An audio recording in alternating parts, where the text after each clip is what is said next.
Hi, everyone. I think people may still be logging in, but we're going to go ahead and get started. Good evening, and thank you for joining us for our virtual town hall with Congressman Scott Peters.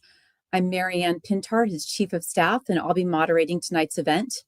More than 1,000 people signed up for this town hall, and most of you are constituents from California's 50th Congressional District, which Congressman Peters represents.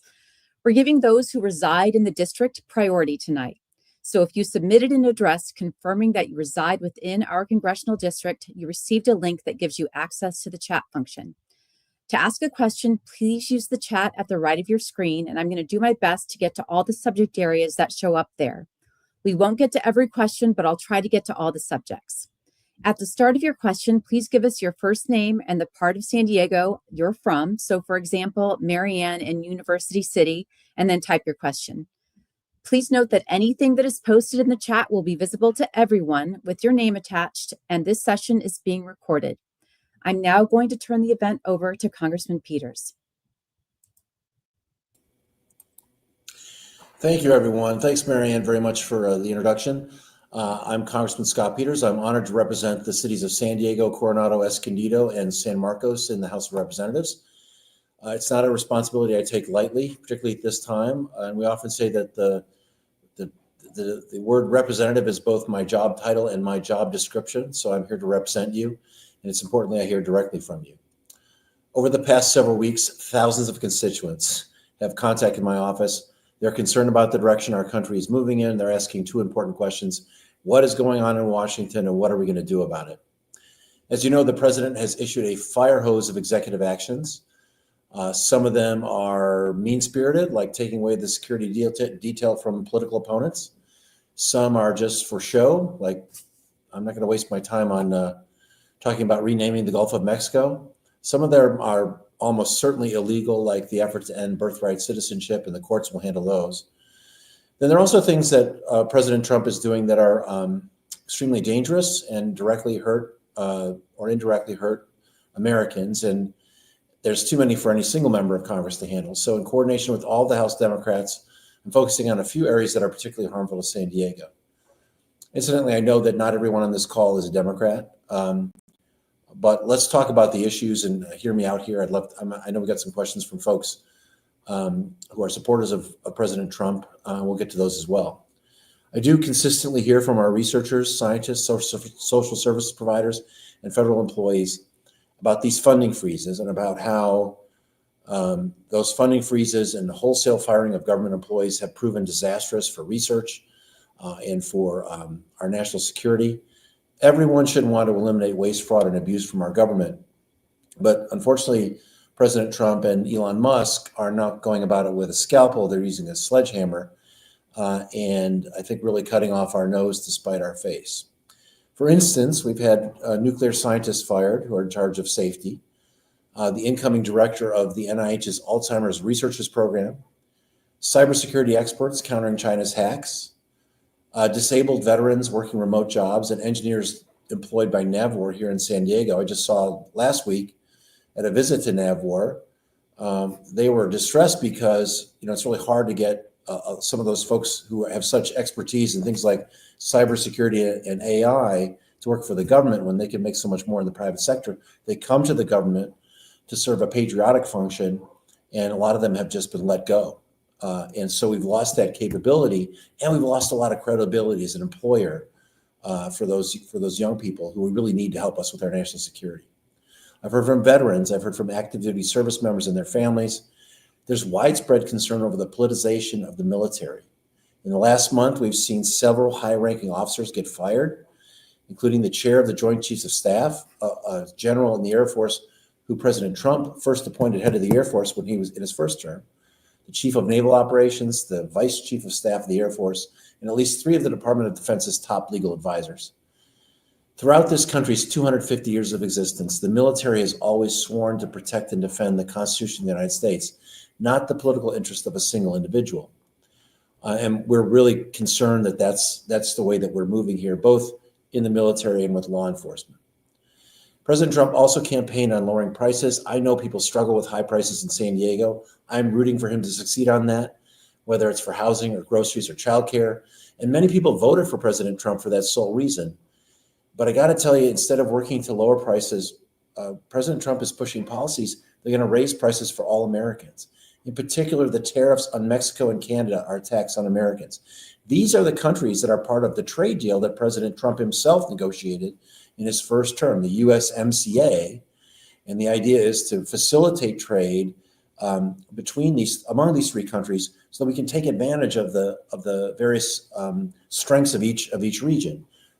And unfortunately, the tariffs on Mexico and Canada are a tax on Americans. They are going to be paid by American companies bringing in these raw materials, lumber, manufactured goods. Then they'll have to pass those costs on to you. President Trump is also pushing a plan through Congress that will increase the federal debt. I want to talk more about that because I think federal debt's a concern of a lot of folks. I'm the Democratic co-chair of the Bipartisan Fiscal Forum, which is an effort here in Congress to work on debt and deficit. But what's going to happen here is that we're going to make a ton of cuts under President Trump's budget, and none of them will go to reducing the deficit. They're actually going to go to pay for tax cuts for people who don't really need them, instead of prioritizing the need of us to reduce our annual deficits and help out people who really need help. Increasing the debt means government needs to borrow more money, and that means less money and higher interest rates for small business, housing assistance, food assistance, veterans health care, a lot of other services working families and everyday Americans depend on. And that means higher interest rates and higher prices for you. So I'm working with House Democrats to do anything and everything we can to push back on these actions. That includes writing and supporting legislation, like a bill I'll have out soon to reinstate January 6 sentences for anyone who was pardoned from a violent felony and commits subsequent crimes.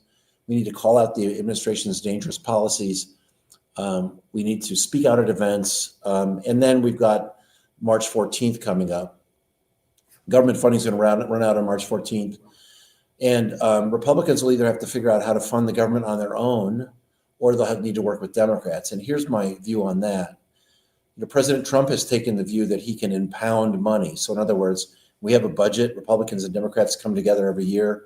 We agree on what the spending plan will be. And the president is charged with executing that plan. But we've come to a situation where he's decided he's only going to pay the things out of that budget that he wants to pay. And we believe very strongly this is illegal under statutes and under court decisions. But how will we make a deal as Democrats with President Trump if the day after we make the deal, he says, I don't have to honor the deal.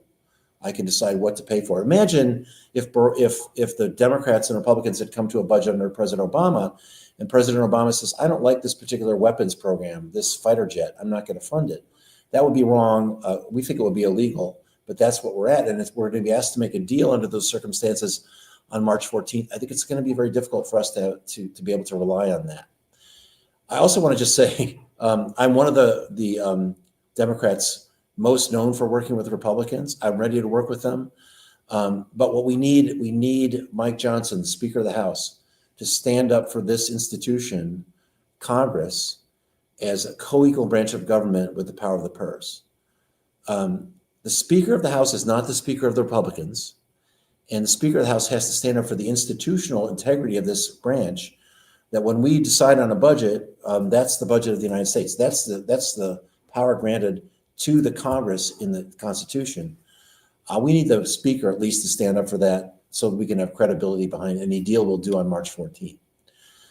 We'll talk more about this, but I really want to make sure that the National Institutes of Health gets its funding, and we don't want President Trump to be able to turn around and fire their employees or decide not to disperse the money. And I think it's going to be a really fraught month. Right now, Republicans have such a slim margin, they can only afford to lose one vote. And like I said, I've made many collections with Republicans who I know quietly agree that Trump and Musk have gone too far. They're certainly hearing it back home when we were home last week. And behind the scenes on the House floor, I talk to them every day and really try to say, let's see if we can't do something that's better for the country and still good for you. Only need 2 or 3 Republicans to stand up and make that case with me. Some people are asking me how I'm holding up in the midst of chaos in Washington. I feel that I'm very honored to have this job. I feel it's meaningful work at an important time in the country's history. I don't let myself get overwhelmed or sucked into the chaos. There's important work to do. I'm not a yeller and a screamer, but I also believe very strongly that we have to work really hard to address these issues. And for those of you who are Democrats, as hard as it is, I mean, we're in the minority position. We did not win the election for the House, the Senate, or the presidency. I do believe that over time, voters in red districts are going to give strong input to their representatives that this is not what they wanted. They didn't want tariffs for higher prices. They didn't want cuts to rural hospitals, which we're going to see from the tax bill, and to Medicaid, which supports so many people. That's not happening right now. Americans want better futures for their children. Eliminating the Department of Education won't do that. Firing hundreds of thousands of American workers won't accomplish that, whether you're in a red state or a blue state. It will be painful to watch. Also, I would just say that court decisions are coming in our favor, in the favor of the regularity that we've expected over time, but that takes a long time. Right now, we're just at the injunction stage. District courts will hear more fully briefed hearings. They'll make decisions, and then potentially there will be appeals that will go slowly, but it will go, and we're trying to have input to that as well as Congress members. So before I hand it back to Marianne to start question and answer, I want to say I appreciate so much from hearing you. If you ever have an experience where something you are working on is affected by what's going on in Washington, D.C., please reach out to my office so we can help. Half my district is in D.C., half is in University City, and we're here to help you as well. Marianne, why don't you take it back and let's see what questions we have. Will do. Several of you submitted questions in advance of the town hall, so I'm going to try and alternate a bit between those that were submitted ahead of time and what I'm seeing in the chat already. This one was submitted from Beth from Rancho Santa Fe, and her question reads, most of the country voted for Trump and is in favor of doing something about the reckless spending, yet you bash him in every email every week. Yeah. You represent all of us, not just Democrats. What will you do, or what have you done about the out of control spending that is bankrupting the country? Well, I sit on the, as well as being on the Energy and Commerce Committee, I sit in the Budget Committee. I'm really trying hard to work with Republicans. As I said before, I'm co-chair of the Bipartisan Fiscal Forum, which is a set of Republicans and Democrats who are concerned about the effect of the national debt. And the national debt, you're right, Beth, is this huge concern now. It's $36 trillion. And what that means is that, and the reason it's so high is that every year now, we've gotten in the habit, a bad habit, under Republican and Democrat presidents, of borrowing $2 trillion a year just to pay our expenses. So that means that $36 trillion gets increased every year, every budget by $2 trillion, just without any tax cuts or anything else having to do with wars that are unfunded or anything else. And we need to stop that bleeding. And I think, Republicans come in and they are very prepared to make cuts, and I understand that. The problem is that they're not taking the cuts that they will make, and many of these will be difficult cuts. Maybe they believe they're principled cuts. We could argue about whether they're good or not, but they're not applying those cuts to the annual budget. What they're doing is they're applying those cuts to pay for the continuation or even the increase of lower tax rates, many of which come for people who don't need them. Before the Trump tax cuts in 2017, I thought the corporate rate at 35% was too high and should be reduced. At that time, the Republican chair of the Ways and Means Committee was saying we should reduce it to 25%. Well, now Trump is talking about, Trump had said reduce it to 21%. Now he's talking about trying to reduce it to 15%. And that's what those cuts are going to go to fund. Or, the top rate went from 39% to 37%. To keep it at 37%, we're going to make all these cuts without dealing with our annual budget deficit. And so this is something, it's just not going to work. So what I'm doing now is I'm resisting this bill, which will add probably $4 trillion to the debt, maybe as much as $11 trillion to the debt over the next 10 years. That is not what you want.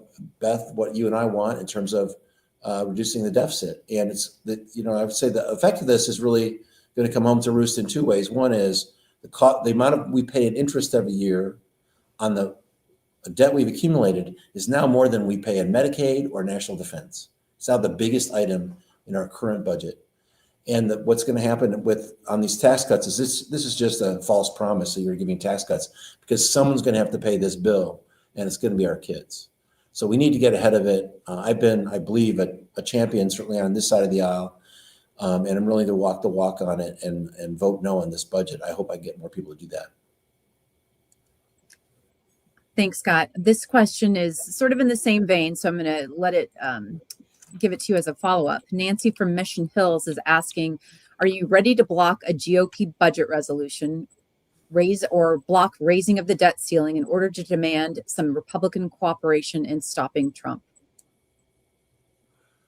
Well, Democrats aren't going to block we're not going to shut down the government. We're not going to block, we're not going to prevent the raising of the debt ceiling, but it's Republicans' job to do that. They're very proud of their beautiful majority. They are, I don't know that there's been a lot of serious good conversations with us about what we want. Of course, we'll talk, but they're actually not even condemning the president for not observing budgets that we've done in the past. So, as I said before, it's hard to make a deal under the circumstances.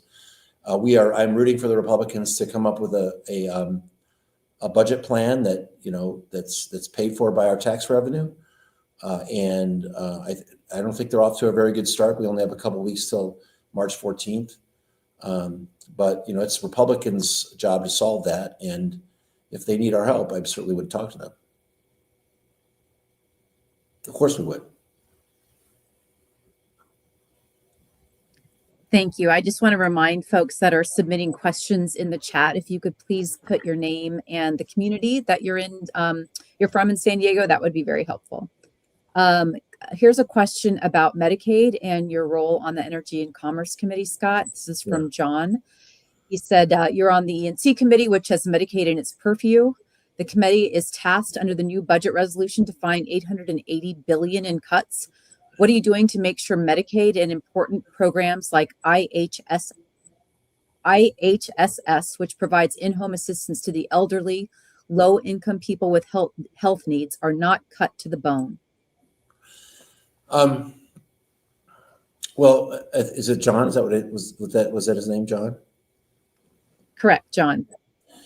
Well, John is right. So the way that the budget resolution worked was, in order to create $4.5 trillion of debt, that was the instruction to the tax writing committee, they had to assign other committees the job of finding savings. And they assigned my committee, the Energy and Commerce Committee, gave us the assignment to cut $880 billion. Republicans are very careful to say that the budget resolution doesn't mention Medicaid, which is true. But the fact is, it's impossible for us to get that number out of the jurisdiction we have, which is very broad, without cutting into Medicaid. Now, in our district, California 50, about 20% of residents are covered by Medicaid. 91,000 residents relying on Medicaid are at risk of losing their health care. In one district in California, represented by David Valadeo, a Republican, 62% of his constituents rely on Medicaid. The other thing that affects a lot of hospitals are funded by Medicaid. And certainly our hospitals will be hurt, but a lot of rural hospitals will just close. And that's one of the reasons why I think that Republicans are really going to get to start getting input from home, saying these are bad ideas, don't do them. So I have not seen that we've scheduled a hearing for the Energy and Commerce Committee to start, where we're going to hear where Republicans are going to make these cuts. And they've already promised it won't be Medicaid, but I don't think the math adds up. It's not next week. I don't think they're anxious to do it. I think they're going to have a hard time with it. You can count on me to be a strong no vote, but also an advocate, just to make sure that they understand, and I'll do this as respectfully as I can, the harm that is going to come to their districts if they do this. And actually, they may want to, at the end of the day, they may want to cut Medicaid, but let's not compound that policy disagreement, right? Which I disagree with that. I think we should find a way to pay for Medicaid by cutting taxes, using the savings to cut taxes instead of addressing our annual deficit. I mean, that is just, I don't think that's what any of us want. I don't think that's what any of us, even the folks who voted for President Trump, voted for. Thank you, Scott. I'm going to go to a question because you a little bit touched on it in your last answer from someone with the last name Griswold. They did not give me a name or community, but it says you don't need to summarize all the harm that's being done. We know it. How are you confronting your GOP peers to bring them to terms with what's happening? Well, there is a need to actually, I think it's very important to summarize what the harm is. I don't think everyone knows it, whether it's national debt, whether it's healthcare, or these tariffs and inflation, the interest rates that are going to stay high because the country's borrowing so much more money. I think that's a really critical thing to point out to Republicans to make sure that before they go down this road and make these final votes, they know them. So that's one thing I think we do. The other thing is, to the extent that these things are illegal, it's very important for voters to understand it, but also for us to participate as members of Congress in filing amicus briefs and so forth, and to show up and vote. I mean, the other interesting thing about this is that we have there's such a small margin in their majority is so small that if we show up, we're and they just miss a few people or they get a few people vote no, we can defeat some of this stuff. So I think that's very important. Unfortunately, yesterday's vote, we had a few people who were legitimately ill and couldn't come. But if we have full attendance, I think that's also really important. Showing up, speaking up, and helping our Republican colleagues understand what a mess they're driving themselves into.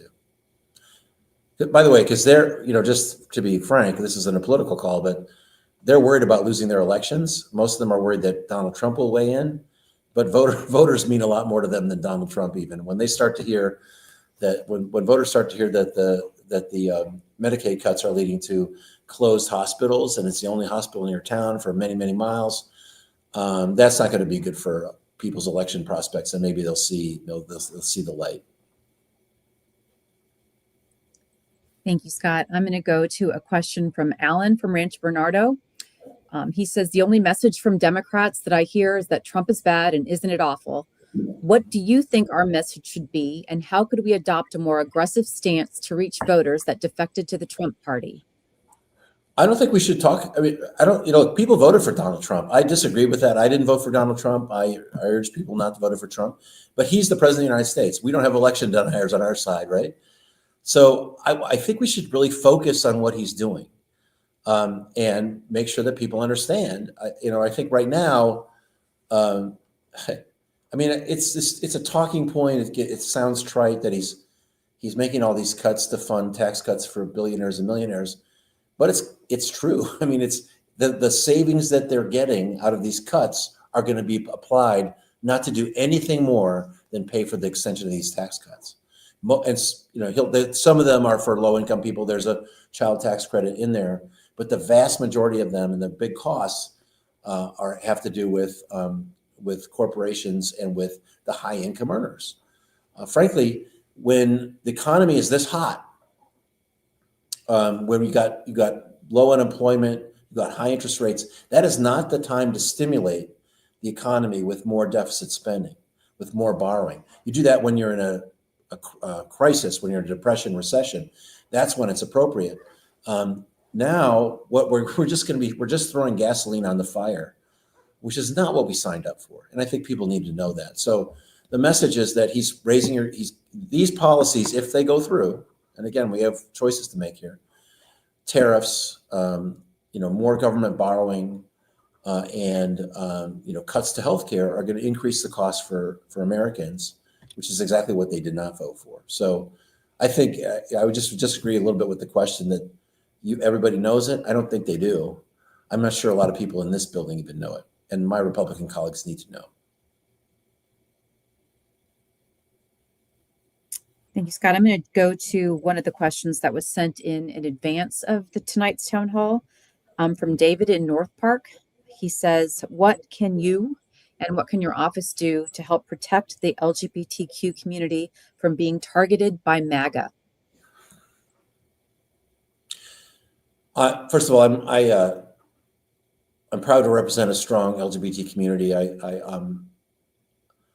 I have really enjoyed representing in particular Hillcrest and the areas around Balboa Park, and have been working for equality for a long time, for marriage equality, and I'm a vice chair of the Equality Caucus here because I believe discrimination is wrong. Let me just tell you two instances where it's come up. It's specifically, I don't know if this is what the question is about, but one is we had this fight before, is that there's an executive order now to ban transgender individuals from serving in the military.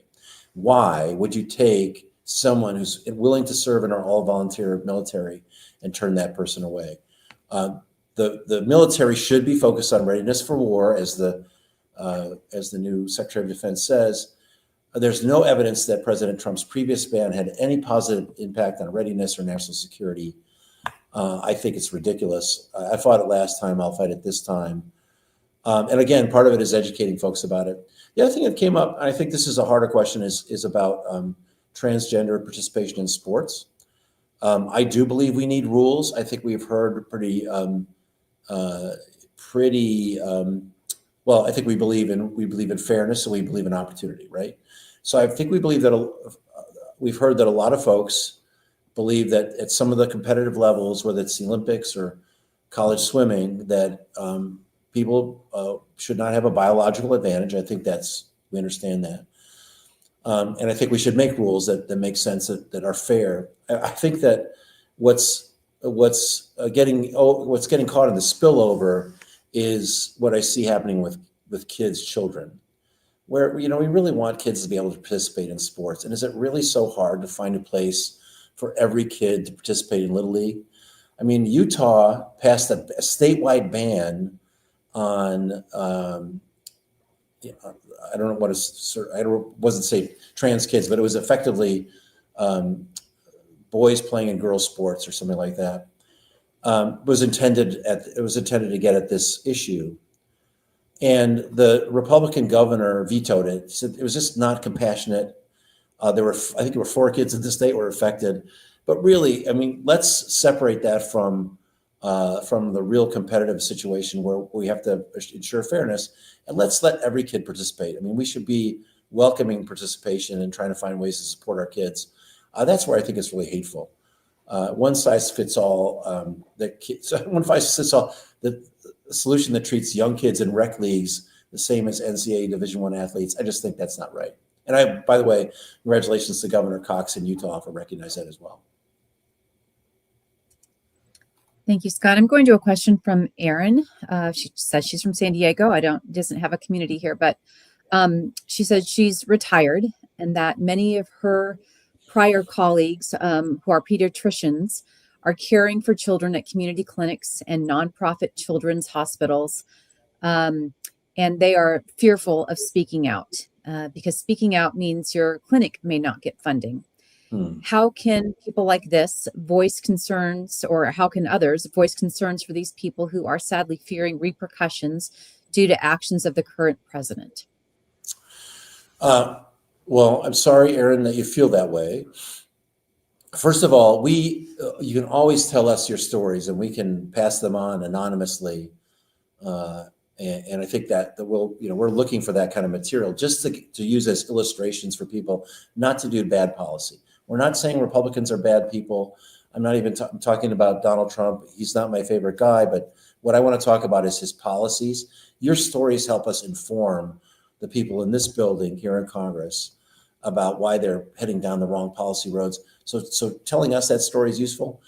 I'm not sure that you're correct that speaking out is going to be that's specifically retaliated against. And I think it would be really helpful if you're willing for members of Congress and members of the community to hear the kinds of things you're doing and the kind of people you're helping. I mean, the work you're describing is real heroism. And, it's just, it's been so hard for us to get everybody covered to the extent we have. Obamacare has been a blessing for so many people. California has leveraged it in the right way. And the rate of uncovered people is way down. To see that ripped away and sent us backwards, I think, people like pediatricians are the best ones to explain that. Children are very sympathetic patients, and pediatricians kind of are the best witness of their own experience. And I hope that you'll consider speaking out on that as well. Thank you, Scott. We're going to go to another Scott from Rancho Bernardo, and he's asking what can be done to stop the illegal actions of Elon Musk. It seems that the Trump administration is not complying with court orders, for example, to restore USAID funding. Yeah. So what can Democrats do about that? It seems that the rule of law is rapidly evaporating. Do you have any suggestions on how we can best mobilize? I'm not sure we've reached the point where he's not obeying court orders yet. I mean, I think we're watching for that. He certainly has made statements that, if the president is, if the president is serving the country, he can't disobey the law. Frankly, as a lawyer, the way he treats the rule of law is pretty shocking. I want to get to the question about foreign aid, but pardoning January 6th felons. I mean, I was at the Capitol when it was stormed. That was not a peaceful protest. It was not a day of love. It was a day of violence. Over 150 police officers were physically harmed. One died, 4 more died of suicide. And there were convictions for violent offenses, people who went after law enforcement officials. And I think, Republicans and Democrats rightly should stand behind law enforcement. But Donald Trump said, basically, the message he said by pardoning everybody, even the violent offenders, was, you can break the law if you do it for me. That's going to be okay. And I'm worried about the new director of the FBI. He promised to put a regular FBI person in as number 2. We've got another right-wing commentator as the number 2 person in the FBI. I'm very, very concerned with the discussion around Mayor Adams. He basically said, I won't prosecute you if you help me with my policies. That's making it the law a very personal thing. The king is not the law. That's something we fought 200 some years ago, right? 250 years ago to get away from. We don't have a king. And by the way, President Trump even referred to himself as a king when he decided by fiat to get rid of congestion pricing in New York City. So the way he treats the law is really scary, I think, to me. It may well be that he doesn't want to obey court orders. I don't think we've reached that point yet. I certainly hope that the Speaker of the House and the Republicans who I serve with will speak up against that, if nothing else. On USAID, this is really a short-sighted thing. First of all, I don't think Congress establishes these outside entities. Courts will decide over time, and I wish it was quicker, whether those can be disbanded by the president, by the president's signature without congressional approval. I don't think they can. This budget issue too, where can he impound funds? Can he not pay funds that Congress has agreed to pay with the president's signature? Can you just decide not to do that? Nixon tried that. It didn't work for him. I don't think this will work for Trump. And on foreign aid, by the way, I can't tell you how disappointed I am in this. Obviously, I mean, they're used a lot of examples of things that are pretty provocative that we've spent money on. But when you travel as a member of Congress around the world, and I get the chance to do that, to represent the United States in other countries, particularly in Asia, you hear, you don't have to match China, but you have to be here. And with very little money, comparatively, 1% of the federal budget, we are able to promote such goodwill around the world by curing disease and by helping countries, and very poor countries, in little ways just get by. And that's good for us because, when it comes to a UN vote where you need the support of the other countries, us versus China, we need friends. And foreign policy can't just be about state dinners and nuclear weapons. There's a whole range of diplomacy and economic relationships that happen in that continuum that USAID AID is really important for. And I know my Republican colleagues know that too, because they also travel. Anybody on the Foreign Affairs Committee would tell you that I think that this is really unwise to take a hatchet to this. Yeah, I mean, definitely find waste, fraud, and abuse. I think that's right. But USAID is a real loss if we can't recover it. The other thing, by the way, is it does send food from American farmers around the world. That helps American farmers too. So that's stopped, and Republican representatives are hearing about that too. But we obviously we reach a point where he decides he doesn't have to obey the orders of a court. I find that unimaginable, but clearly he's threatened that, and he's done some things I would never have thought he would do. I never thought we'd be at the Security Council of the UN voting with Russia, with North Korea, with Nicaragua, that Ukraine that not to declare that Russia started the war on Ukraine. I mean, come on, this is 1984 stuff. So I hope he does not go that far as to not obey court orders. You know, we're a nation of laws, and we should remain one. Thank you, Scott. Next, we're going to a question from Christine. I don't see a community here to say where she's from, but she says, do the Republican members of Congress acknowledge that the power of the purse resides in Congress, not with the president? If so, what kind of arguments do they present to violate the Constitution? I don't think they would argue that. I made this little speech at the Budget Committee, and like I said, I think Republicans. I'm friendly with a lot of Republicans. They listen to me, and I said I just haven't heard anyone on the other side of the aisle stand up for Congress as a co-equal branch of government with the power of the purse. And I think that they felt squirmy about that. Right now, President Trump is at the beginning of his term. I think they want to support him. I think a lot of them are excited conceptually about someone like Elon Musk coming in and doing a redo of the government like he would a business. It doesn't work like that, and we've seen so many mistakes. They're excited about that. They don't want to get in the way, but when push comes to shove on the 14th, when we have to do a deal, I mean, that's something we're going to need to get from them. I have to tell you one more thing. A little bit of some stuff that's happened with Elon Musk. First of all, Doge falsely claimed that millions were getting Social Security fraudulently. They had to withdraw that allegation. They had a bunch of spending cuts that they claimed. They deleted 5 as overestimates. They initially said they'd found $55 billion worth of cuts. Now they've acknowledged it's only $7.2 billion.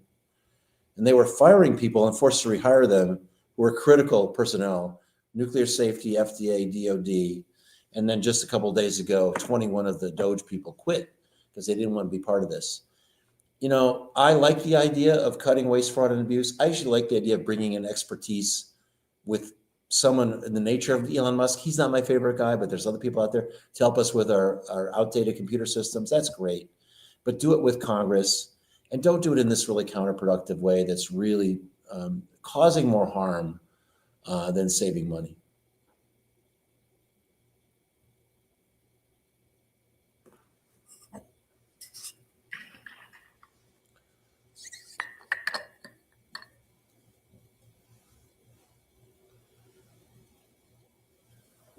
Marianne, I don't hear you.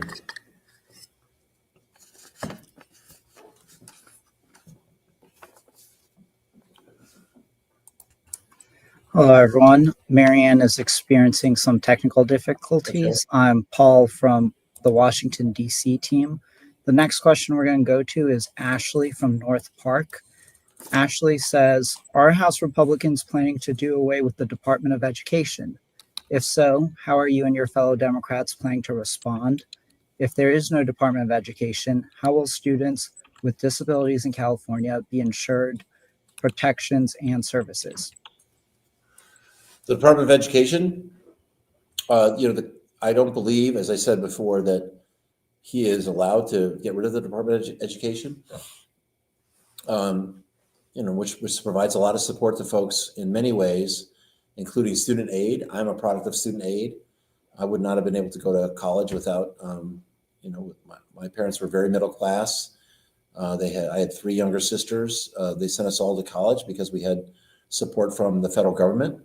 And, I think this is one of those things where they're going to hear about it. And whether the Congress agrees with him on this, I'm not sure. But right now, I think it's scary rhetoric. I think it's hard to see how he pulls that off.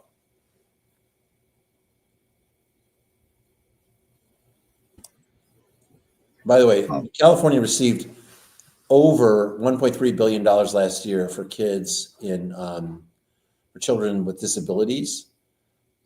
Without that funding, that would leave that bill with local school districts. So, also I know that in San Diego we have Impact Aid. I think that's one, Impact Aid, that helps military families. In Coronado, for instance, in Sierra Santa, you have a lot of students who come in and out because their families move. I think the average military family moves 9 times while between when a kid is born and when they go to get out of high school.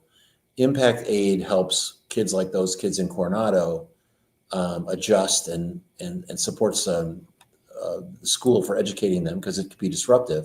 That all goes away if the Department of Education goes away. Thank you, Scott. Next, we're going to go to a pre-submitted question from Ardem in La Jolla. Yeah. Ardem asks, what can we do to stop the attempts to demolish our world-class biomedical research enterprise that is vital to the U.S. and San Diego economy and the health of our nation? Well, this is one of the biggest concerns I have in San Diego. The president has called this high risk, high reward medical research waste. In 2023, our district drew in more than $2.2 billion from the federal government for scientific research from the National Institutes of Health and from the National Science Foundation. I think it is one of the highest allocations in the country. And we have two sides to our bio ecosystem. We have a lot of research institutions like the Salk Institute, Scripps Research, La Jolla Immunology, Sanford Burnham Prebys, UCSD, who get these grants to do amazing world-class science. And it's become a cornerstone of our economy. We're one of the 3 largest biotech clusters in the whole country. A lot of San Diegos don't even realize that. It's world-class science. And out of that, and alongside that, has grown a private sector operation, 1,000 companies with over 80,000 employees doing this amazing science. And, we're lucky to have some big companies like Pfizer and Johnson & Johnson. They're great employers, Eli Lilly. But we have, most of them, if you have 1,000 companies, are small, scrappy outfits trying to solve hard science problems with private risk capital and to lead the world in the development of these things. Now, right now, there's 2 assaults on this from the Trump administration. One is they've decided to try to limit indirect costs. I'll explain what that is, to 15%. So as you can imagine, scientific research requires a lot of very, very high cost technical machines. So part of the grant doesn't just go to the scientists, it goes to the equipment that the scientists need to do the work. Those are called indirect costs. And typically they're negotiated to be about 40%. And then this, by executive order earlier this month, the president said it's going to be 15%. Well, that means that some of the work at UCSD, for instance, is going to have to shut down. They're not going to be able to take those grants because you can get the money for salaries, sure, but if you can't afford the equipment, sequencers, extremely sophisticated computers, if you can't afford that equipment, you can't do the research, so you can't take the money. That's one thing that's happening. But the other thing that's happening is that they're just not paying. And I visited Moore's Cancer Center. They're doing a clinical trial. They do research on cancer. they're in the middle of a clinical trial, they may have to shut it down, and what that would mean, they would lose all the benefit of the work and the money they've already put in. Now, talk about waste. That's very wasteful. And so we're working really hard with Californians and other folks to really explain how short-sighted this is, and remind the administration that this is about not just curing diseases here, but it's about competing with the Chinese who want to steal our playbook. So Artem's right, and Artem well knows that San Diego is a center of world-class research, but the United States leads the world. And to keep that, we have to make sure that we're consistent. Our funding is consistent. So we send the message to young scientists, this is the place, the United States is the place to do your science, not Europe or China. So we're working really hard to make sure that we preserve that ecosystem. And when the issue comes before the Energy and Commerce Committee, and they're looking for $880 billion worth of cuts, that we preserve the 47 billion or so that we've invested in NIH. By the way, the $2.2 billion that was invested in 2023 from the NIH into San Diego resulted in an economic output of $56 billion. It's an extremely good investment for the United States of America. Scott, I think this next question is related to that. Given who your guest will be, this is from Anne from Hillcrest. It says, are you going to boycott the State of the Union? How could you send a stronger message that Democrats stand for everything this current government is dismantling? Is it Anne you said? Yes, Anne. Anne, I thought really hard about this. So I've typically taken the position that it is my job to go represent the 50th district at inaugurations and speeches like the State of the Union. I think that's true. And I also, I want Republicans to do that for Democratic presidents. I thought long and hard about this one because the president has shown such disdain for Congress. Why should I show up and give him respect? But I decided to go, and I'm going to bring a guest. And the guest I'm going to bring will be one of the researchers that relies on NIH funding. And we're going to make the point from my office all the way along to the gallery that America leads the world in biotechnology. Obviously, San Diego is a big part of that, but it's not just San Diego. And that we need to provide consistent, reliable, predictable support for that to the scientists who do this amazing work. It is amazing work. And we should all be very proud of it. I'm very proud of it. I just can't believe every time I visit folks like Artem and other folks who are doing this work that it happens in San Diego, who a lot of people still think of us as a beach and a Navy town, which we are very proudly, but also don't know that we're the third leading, one of the top 3 biotechnology clusters in the whole country. World-class science goes on in San Diego. And it's a partnership with the federal government and the private sector. We got to keep that going. So I'm going to go and I'm going to make sure that I use my guests to help me make that case, because they haven't taken these votes yet, and we got to win the vote first and foremost. Thank you, Scott. Different subject entirely. This is from Jane from downtown. She's asking, why isn't there more outrage that Trump is supporting Putin against our allies? I can't believe, I was so proud of to stand with Ukraine against Putin, who unprovoked just decided to invade a neighboring country. I was so proud of the way the Ukrainians responded and really have held their ground. They've done a remarkable job fending off this army. I think the quantity of loss to the Russian army has been astounding. And it's due to the heroism of the Ukrainians and some help from Europe and the United States. I thought it was the right thing to do. I still think it's the right thing to do. I think it sends a message to Putin, who is not our friend, that he's just not entitled to go take over countries and try to restore the USSR if that's what he's after. Then Trump gets elected and acts like he's our best friend. I mean, it's if you served in the military. I mean, I'm getting messages from folks, older folks, not post 9/11 vets, but vets who've gone to service academies and said that they can't believe it. They can't believe this turnaround, and the fact that Trump actually alleged that Zelensky started this. It was his fault. And this is when I think things about Bone Spurs, the guy who never served, shows no guts. But to suck up to Putin like this is astoundingly outrageous.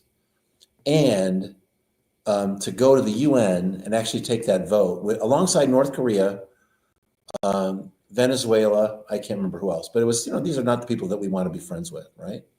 To turn our back on our alliances with Europe, which like he's done with Mexico and China, it makes us less secure. And it's also dumb in the way that you're not thinking about what happens next. Having these alliances makes us much more secure. And by the way, I want Europe to pay more of its share of defense, but the fact that they're dependent on us gives us more strength.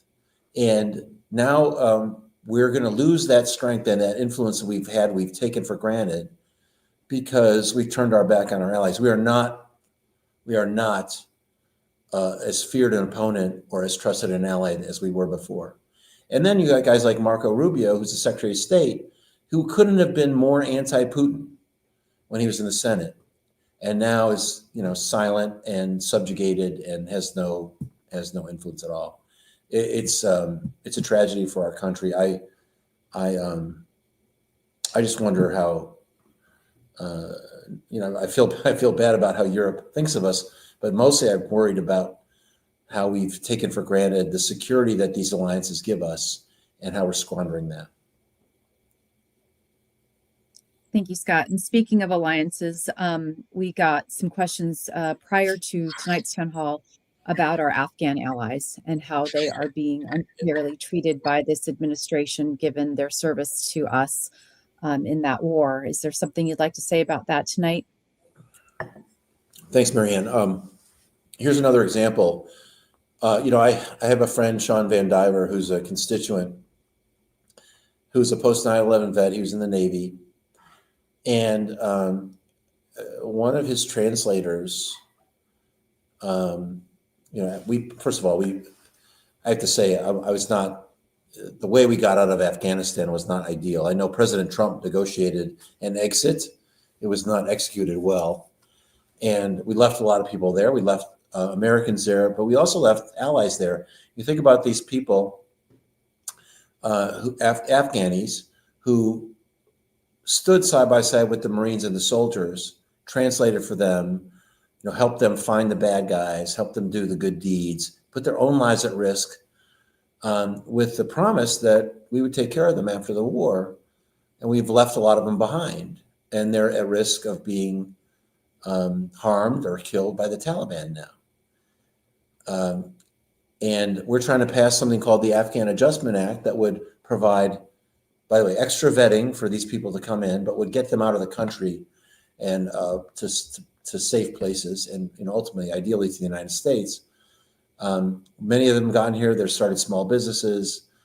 Sean actually runs something called Afghan EVAC, which you could look up to find out what's going on there. But the president stopped the plane flights out of Afghanistan. So here we are, this great nation that holds out our values, and we've just turned our back on these people who put their lives on the line for us. We did an Adjustment Act after Vietnam to help the Vietnamese who helped us, because that was the right thing to do. And it's not whether you forget about whether it's right or wrong. Clearly, it's the right thing to do, but it's dangerous to send the message to the rest of the world that you can't rely on the promise of the United States of America, because it both says that as an opponent, we're not credible, and it says that as a friend, we're not reliable. And so I'm really working hard to get the Afghan Adjustment Act passed, to treat these people right. And I find it so offensive that that we would not do the right thing with these folks after all the time we spent and all the damage that happened in Afghanistan. we are at time. I don't know if you have any last closing remarks, Scott, you want to deliver before I wrap up and give folks instructions about how to find out about future town halls and get signed up for our newsletter. But I'll let you wrap up first. Thank you, Marianne. Thanks to the staff who has helped me with this too. Also, we intentionally did a virtual town hall, first because the House schedule is weighted very heavily toward DC in the first part of this year, and it was hard to find dates in San Diego, but also because it's easier for accessibility, more people could participate. It's hard to find a place to cover a lot of people. So we'll continue to do these. Democratic leadership has asked for virtual or telephone town halls. So we'd like your feedback on this format, but we think it's a really good way to reach a lot of people. I know Marianne wanted me to take some hard questions, so she gave me some. They weren't all friendly questions, and that's good because certainly we're getting a mix. I guess I'd say too, be in contact with us as you see these things unfold. If there are impacts to you that you're seeing, whether you're in the LGBT community or in the scientific community or a defense contractor, we need to know so that we can take that information back here and explain to our colleagues why this is a bad thing. And also know that we're always there for you. I just put in a little bit commercial. I always say that half my staff is in DC, where I am now. Half my staff is in my office in the district, which is near the UTC Mall, about the center of the district. We're there to help you with issues you may have with the federal government that don't involve legislation, visas, Medicare, Social Security. We've covered a ton of money, I mean, almost $15 million, Marianne, for benefits from people who've earned those benefits but couldn't turn the cranks. We can help you with that. But also, let me say one more thing to you about passports. Please check your passport. A lot of passports expired during COVID. It's really hard for us to do emergencies, passport replacements. So if you're thinking about traveling, remember you need 6 months on your passport to be able to travel ahead of when your trip is, or past when your trip is. So check your passports now if you're thinking of a trip. Make sure your 13-year-old passports is up to code and are up to date. And we'll try to help you if you can. But we are here to serve you. It is my great honor to serve the folks of the 50th District in United States Congress. I'm so proud of what happens there. What a great place it is. Miss it all the time. And if I can be helpful to you, of course, let me or my staff know. Thank you. Thank you, Scott. And thank you everyone who joined us tonight. There are a lot of you. To find out about future town halls, please go to our website and sign up to receive our weekly newsletter. We send it out every Friday, and it describes a wrap up of that week's work by the congressman and our office, both in DC and in San Diego. We're also, many of you wrote in the chat, how can you help? What can you do to support the congressman? Well, we are collecting stories from people in the district who've been hurt by the random cuts and layoffs from DOGE and the other things that have been done by this administration. For example, we talked already about the researchers at our scientific institutes who've had their work paused or suspended, our VA staff or civilian workers at our military bases that have been let go or suspended. You can find a link to add your story on our website and on our social media channels. Our website can be found at scottpeters.house.gov. And to give us your story, go to scottpeters.house.gov/share your story. That's all run together, share your story. And please tell us a little bit about what's happening to you. Thanks for joining us. Have a good night.